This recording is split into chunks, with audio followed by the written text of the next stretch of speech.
Be ready. 5 seconds.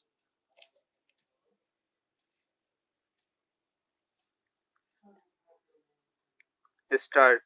Some people have talked about a big bilingual state, and for my part, I welcome it. I do not mind if Bombay is a city state.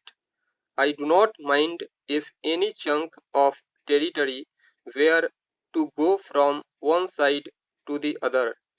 Maybe there is no sense of provincialism in me. I regard economic and geographical factors as more important, but the thing that is really important is how linguistic minorities are to be treated.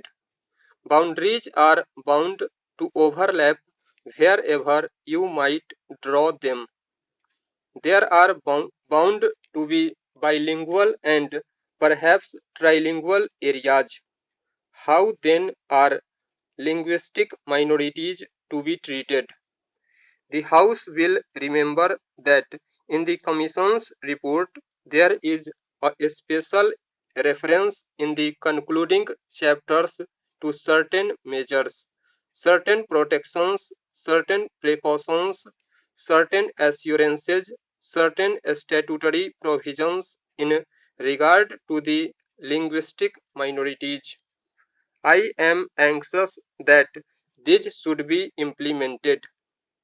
Any complaint that people speaking a certain language have not been given protection because they are in a minority must be removed altogether from India, and removed not merely by pious protestations but by active and precise instructions to that effect. All the 14 languages mentioned in our constitution are national languages, not Hindi only. We have said that Hindi, not because of any linguistic superiority, but because it is spread over a larger area and for other regions, should be an all India language. It should, for official purposes, become an all India language gradually after a certain period, but all the 14 are national languages. We want to encourage them.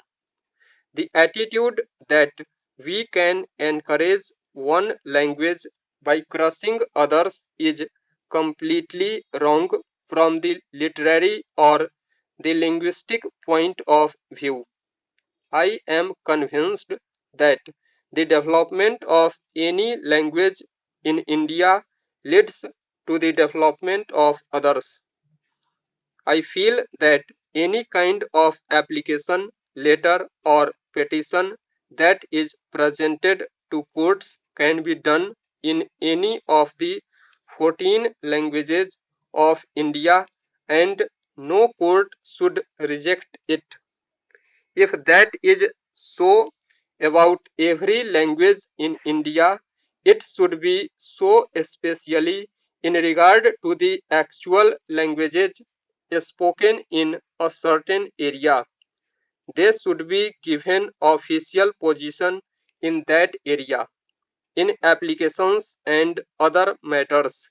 After all, government issues notices so that they may be understood not with the intention of encouraging or discouraging a language.